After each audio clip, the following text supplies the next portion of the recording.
concluded that based on the history and findings of the death, the cause of death is certified as hanging, and the manner of death is suicide.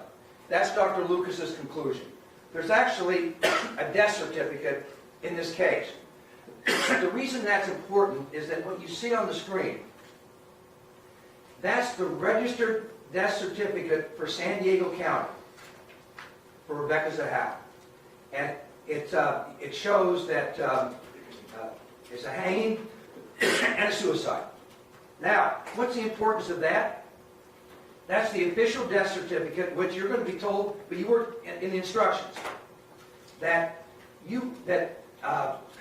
the official death certificate is evidence, which in and of itself is sufficient to support the conclusion that Rebecca Zahau's cause of death was hanging, and the manner of her death was suicide. That instruction goes on to tell you that that conclusion could be rebutted if Mr. Greer went forward with credible and persuasive evidence to the contrary. But there has not been any. I mean, law enforcement did its very best. They came up with that conclusion, and the law presumes, or there's a prima facie presumption, it's correct. So you get to evaluate that. As I told you earlier, that's not the issue we're dealing with. You're not going to be answering that question on the verdict form.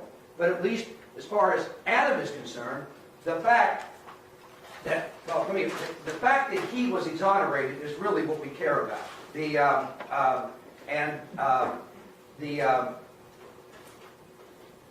me go to one.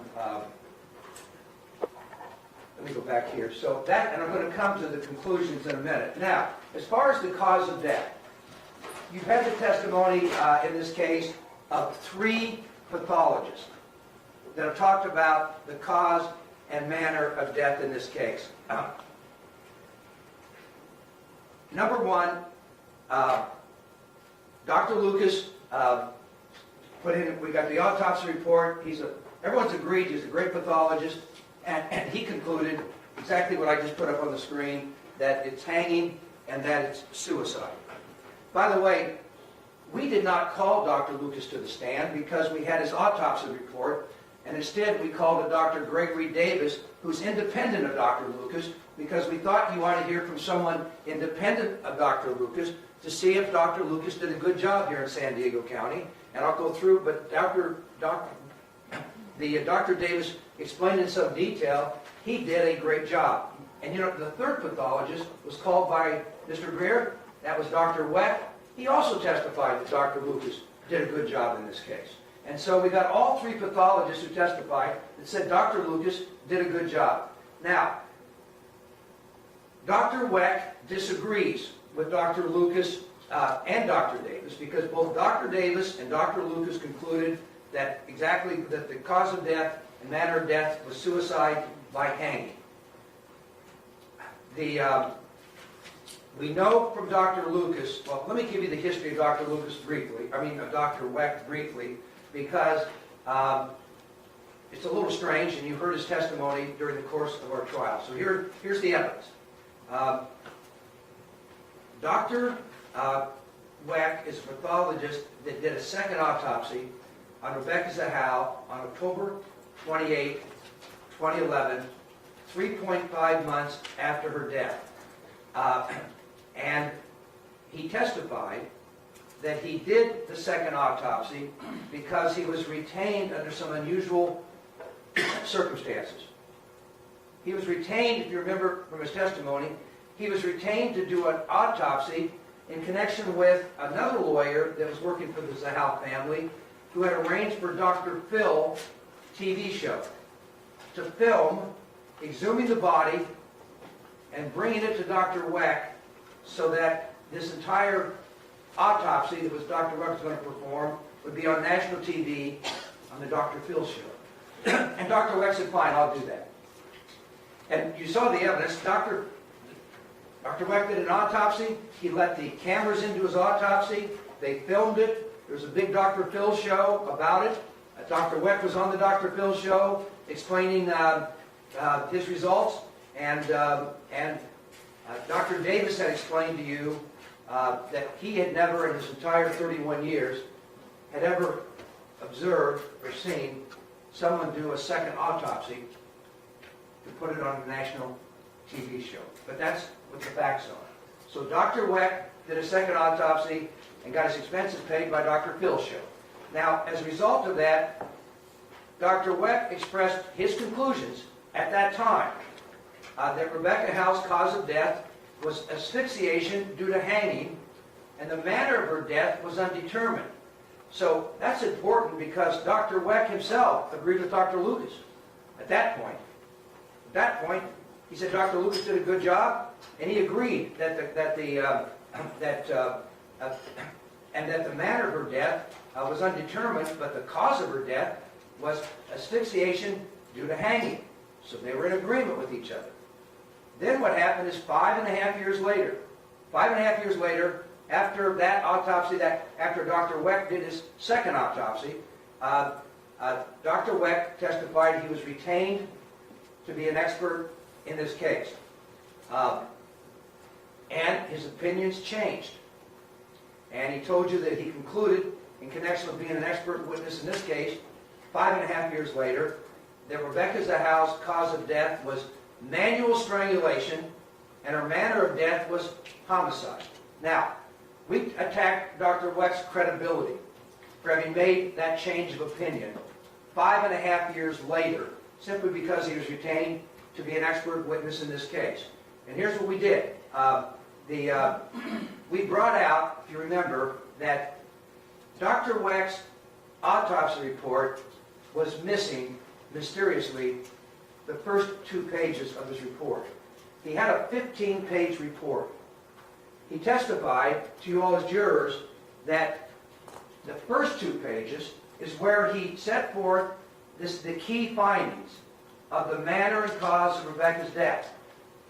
And he set forth those in the first 2 pages, and there's nowhere else in his 15-page report that he talks about the 2 most critical issues as to why you do an autopsy. Everyone agrees you do an autopsy to determine the cause and manner of death. Dr. Weck tried to explain to you how could it be that he did a second autopsy, and now in this courtroom there's these 2 pages mysteriously disappeared, and that therefore his autopsy report doesn't talk about anything about cause of death or manner of death at all. It's just not in there anywhere at all.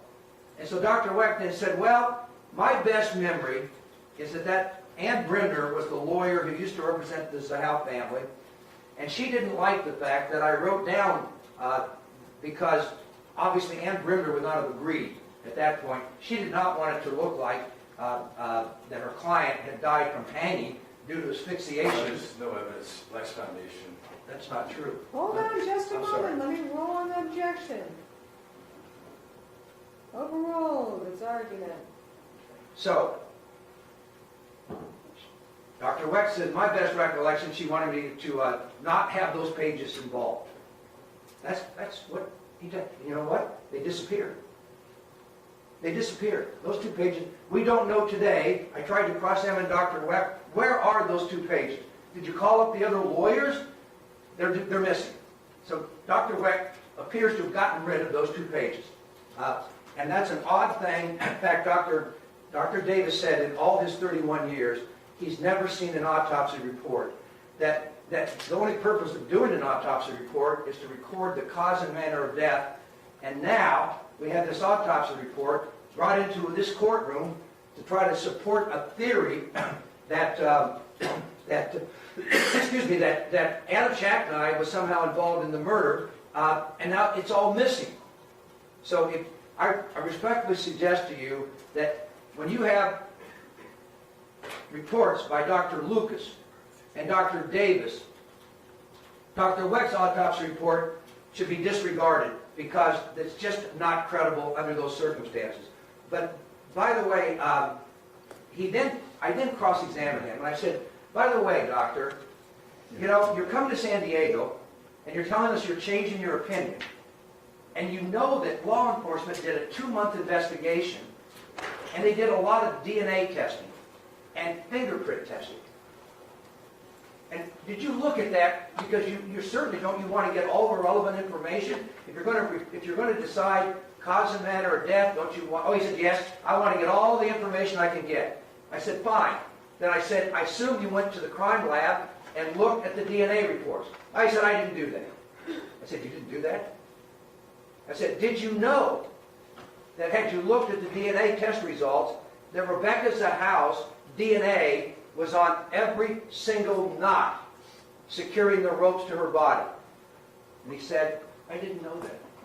And I said, well, maybe Mr. Greer will give. No, Mr. Greer never shared that with me. I said, would you have liked to have known it? And he said, yes. Fingerprint evidence. He did nothing to look at the evidence that you've all heard about in this courtroom. He just changed his opinion because he wanted to, and he did so. And you get to evaluate that as you render a verdict in this case. But probably most importantly, he doesn't really have anything to say about Adam Shacknight. Okay? He didn't offer any opinion that Adam Shacknight had anything to do with the death of Rebecca Zahau. Nothing. He didn't offer any evidence, etc. So getting back, sometimes we get away from getting back to the fundamentals in the case, because that's the only issue we're dealing with here. We're only dealing with evidence against Adam Shacknight. Dr. Weck added nothing to satisfy their burden of proof that witnesses came in to testify that Adam Shacknight was involved, and Dr. Weck provided no testimony whatsoever. So, now, the law enforcement investigation concludes and found no evidence of Adam Shacknight having any involvement in the death of Rebecca Zahau. I put on the testimony, this is testimony from the Chief Detective, Agent Sweden. Did you and your team investigate whether or not Adam Shacknight had anything to do with the cause of Rebecca Zahau's death? Yes, we did. Did you find any evidence that Adam Shacknight had anything to do with the cause of Rebecca Zahau's death? No, we did not.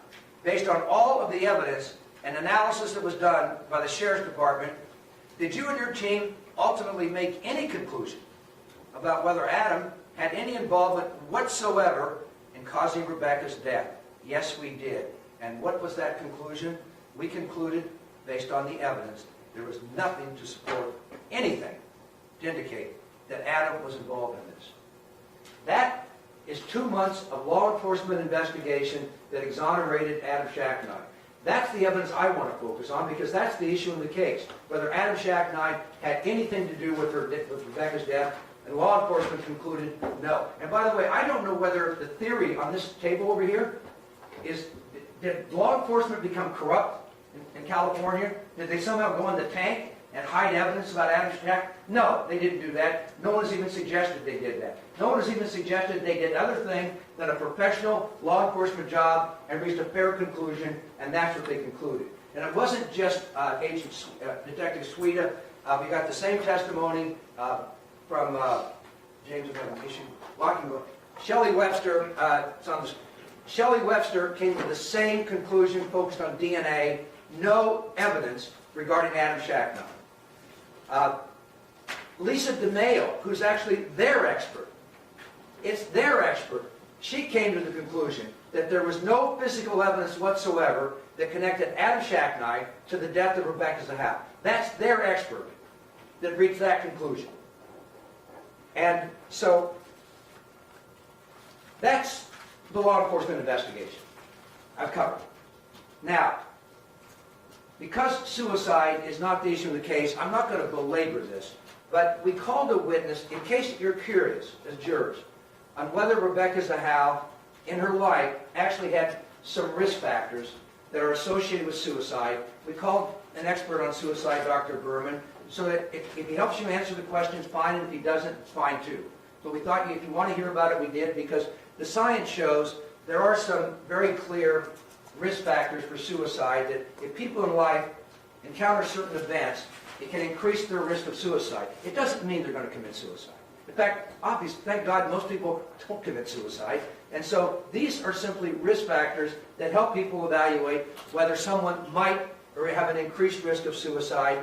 And Rebecca Zahau had 10 of them. And Doctor, I'm not going to go through all these, but I'll just go through 3 or 4 quickly. But he clearly explained that she had risk factors in her life that would at least show that she was at an increased risk of making a decision to commit suicide. First was evidence at the trial that Rebecca, when she was 5 or 6 years old, was sexually abused by a trusted person. It's the dean of her school and a close friend of her family's.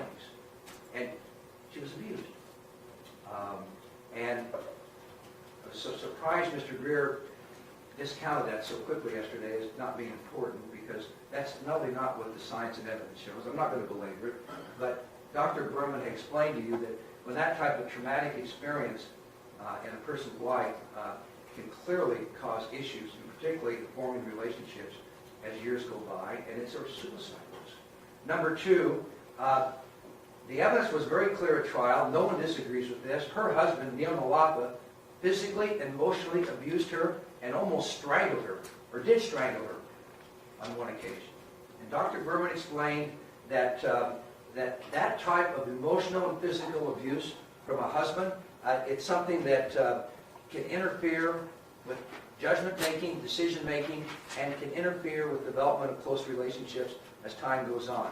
Number three, she had several affairs with men in different states while she's married to Neil Nalapa, and Dr. Berman explained that when you see that, at least not to condemn it, she had a right to do what she wanted to do, but she was in a marital relationship. It was up and down, tumultuous back and forth between her and Mr. Nalapa, and that is a risk because it is evidence of impulsiveness, which sometimes does lead to suicide.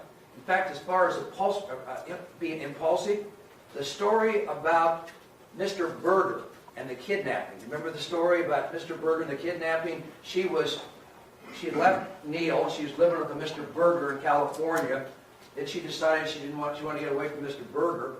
She made up the story that she'd been kidnapped. Therefore, that explains to Neil Berger why she couldn't be with him anymore, because she left one morning and never came back. Dr. Berman pointed out that's probably an extreme example of impulsiveness and poor decision-making on her part. As far as her arrest for shoplifting, her fear of losing her financial and emotional support from Jonah, her conflict with Jonah's children, suffering from sleeplessness, they were all talked about by Dr. Berman as being increased risk. But let me go to number 9. Obviously, Max's tragic death while she was the adult in the house had an impact upon Rebecca. I don't think anyone can doubt that. She was a caring feeling. She and Max had just a great relationship, and so it had an impact. And lastly, when Jonah left the message, what was called the final, that Dr. Berman said may have been when she had a psychotic break, is Jonah left the message at 12:50 on Good morning, July 13th, about the doctor's report that Max, if he lived, couldn't walk or talk. So those are the risk factors that we've established during the trial. One thing that I thought I would call to your attention is she actually wrote notes to herself in her phone before her death. And we have those in evidence. You'll have them back here in the jury room when you look at it. These were written somewhere a month to 2 months before her death. And it does show that she's having some struggles. This one said, no amount of money is worth what I am going through. It's my own fault. I have allowed myself to be completely cut off from my own life. My life does not exist. I have no one to talk to. Obviously, that shows she's having some feelings of helplessness and some concerns about control over her life. And so she's at least having issues she's wrestling with. This is another one written during the same time period in the few weeks before her death. I find myself not being able to sleep for the first time in my entire life. All the things I've gone through, I've always found peace enough to close my eyes and rest. Now, when I close my eyes, my mind begins to race, thinking and brewing over many situations and trying to come up with solutions of some sort. If I'm not thinking, I am crying. Sometimes I don't even know why, but tears just start streaming down their well-known path. So she obviously was having issues, and we presented that evidence to you. I want to go to what Mr. Greer said yesterday. This is a different topic. I've talked to you about, there's no evidence that Adam Shack and I had anything to do at all, with the death of Rebecca Zahau. Mr. Greer says, well, wait a minute. I have some circumstantial evidence I want to talk to you about. I told you that yesterday, and I want to talk about it. Because here's my point. The examples that he says are circumstantial evidence, they're not circumstantial evidence that would give you any evidence that Adam was involved in the death of Rebecca Zahau. They're not that at all. It's his arguments he's making that law enforcement got it wrong and that it wasn't suicide. And I'm not litigating. We're not litigating that issue in the courtroom. So let me walk through what he calls circumstantial evidence, because that circumstantial evidence is not evidence against Adam Shackner. The steak knife. Remember the steak knife we had? Mr. Greer told you from the first part of the trial, opening statement, through witnesses, that there's this steak knife that got inserted, the wood part of it got inserted into the vagina, the vaginal area of Rebecca Zahau, and that therefore that's evidence of sexual assault. There's no evidence at all that Adam, if somebody did that, by the way, if there's evidence out there somewhere that somebody did that, it's not Adam. There's not a single speck of evidence that Adam had anything to do with it. That's my point. But it's turned out in the trial that it's not even true. That knife was never in her vagina at all, ever. This is Dr. Lucas's testimony. There's no trauma to the vagina area whatsoever. But I put Shelley Webster on the stand, the DNA expert, and I basically brought out the following. Shelley Webster explained that there's two areas of the body that have very rich certain cells that create a lot of DNA, and it's in your mouth and it's in your vaginal area. And they measured the amount of DNA in Rebecca's mouth through a mouse swab, which Webster explained would be almost identical to what you would find in the vaginal area. Webster explained that when the crime lab did a full test of that knife, and the crime lab came to the conclusion, as I've set forth on the chart, that there's only 35 nanograms of DNA on that whole knife. So Shelley Webster, she was responsible for doing this. She testified that an object inserted in the vagina would have something between 500 to 1,000 nanograms of DNA based on what was in the swab of the mouth, which would be the same as the vagina. And therefore, that's nearly a 15 to 30 times difference. And she testified there's no way that knife was ever in her vagina, ever, based on that DNA testing. And by the way, Miss Williams also testified that when she looked at that knife, it had very little blood on it. So this idea that this knife is some huge piece of evidence of sexual assault, there's just no evidence of that whatsoever. The next argument. Who painted the message on the door? So let's talk about that, because yesterday Mr. Greer told you that he's got a handwriting expert that compared Adam and Rebecca's handwritten signature on documents with the painted message on the door. Now, there were 3 different witnesses that explained to you during the trial that there's no way you could compare a handwritten signature on a piece of paper to broad strokes of a black paint on a door. That there's no way that you could ever make that comparison and draw any conclusions. And so that the difference is, it's the way your arm moves to do the stroking. And that there's just no way, and handwriting experts explain to you, there's just no way you could make that comparison. This is the testimony we had on the stand from David Osso, who explained it's impossible to do. And he explains it to you here, why it's just totally different. You can't make a comparison doing that. The movements are totally different. They're different, and you simply can't make a comparison. End of matter. Interestingly, even plaintiff's own expert, Dr. Kent, remember Dr. Kent? Dr. Kent testified that in terms of physical activity,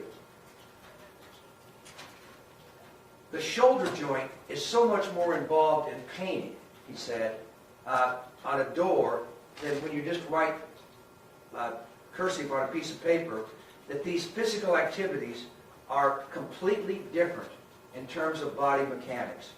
However, Mr. Greer still put on a handwriting expert, who you know is Mr. Wakshaw, but we cross-examined him.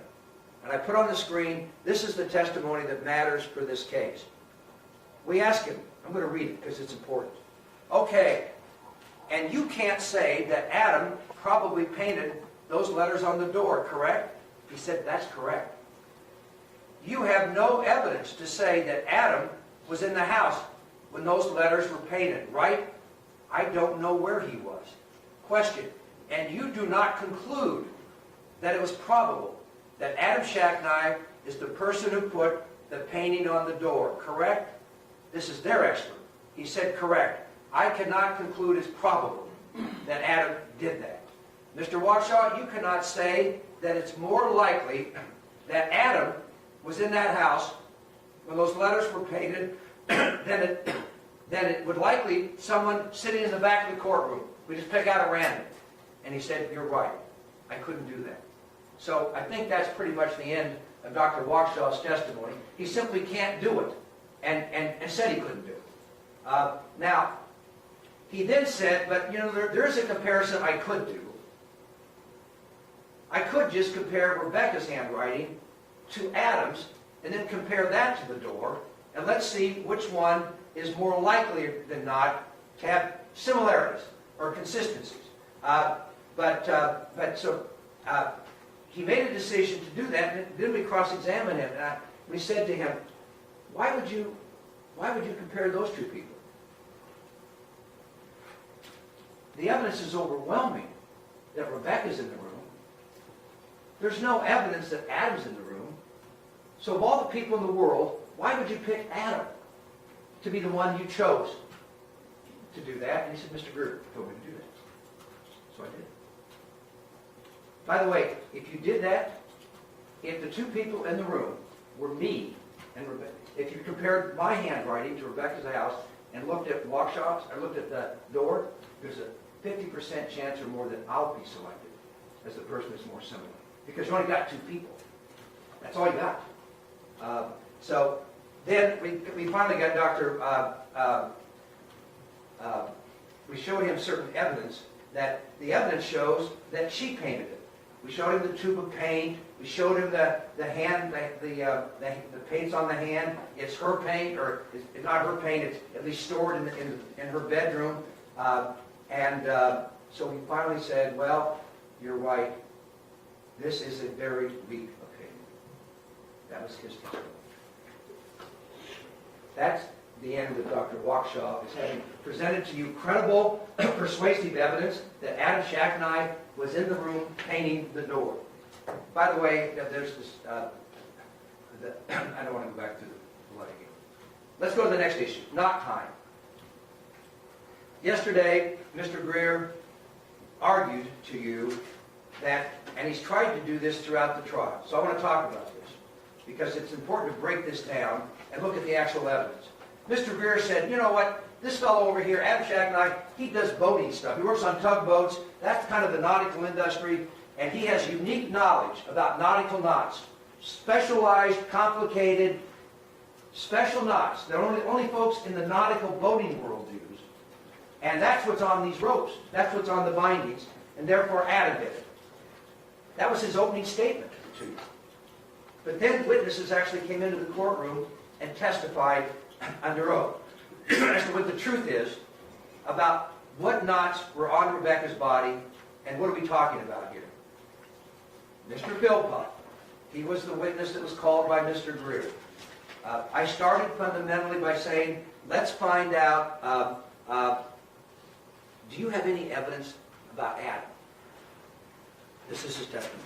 Well, as far as trying to answer that question, I mean, as far as your testimony here today, beyond your expertise, you're not trying to provide any testimony to the jury that would identify who actually tied those noose knots. Is that correct? Answer, I was not trying to identify the individual. Question, sir, did you just tell the jury that I'm not trying to identify anyone who tied the knots? That's correct. So he starts by saying, I'm not trying to tell anyone in this courtroom, including you as jurors, who tied those knots. But then I said, let's find out what kind of knots they are. Okay? So let's find out what is the truth about what are the knots on her body. Because if you guys, all of you are kind of like me. The first time I saw these knots, I don't know a lot about knots, and I see red rope bound around ankles and wrists, and so I didn't know what those knots were. What knots were used? What knots are used in this case? The knots that were used included overhand knot and a clove hitch, and I think that would be about it. Do you see that answer? I do. Was that an honest answer when you gave it? Yes. So let's start. We know what the knots are. They're called an overhand knot and they're called a clove hitch knot. So let's look at what the evidence is as far as those two knots.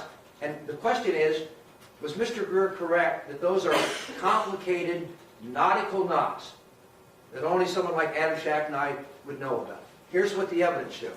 First of all, as far as the simplicity of the knots, I started with the overhand. So that was the first knot. Would you agree with me that an overhand knot is a very simple knot? Yes. In fact, are they so simple that you believe humans of all kinds tie overhand knots? I believe so. Question, in fact, do you believe they're so common and simple that you believe that gorillas and birds, animals, actually can tie overhand knots? They are a very simple knot. I said, well, answer my question. Can they be tied by gorillas and birds? And he says, yes.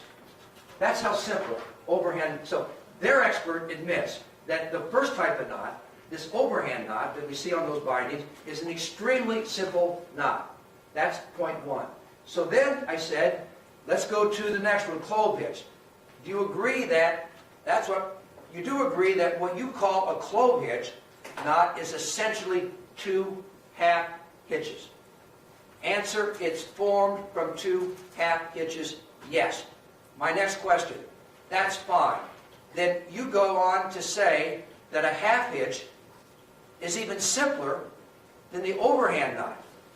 Answer, I say a half hitch is simpler still.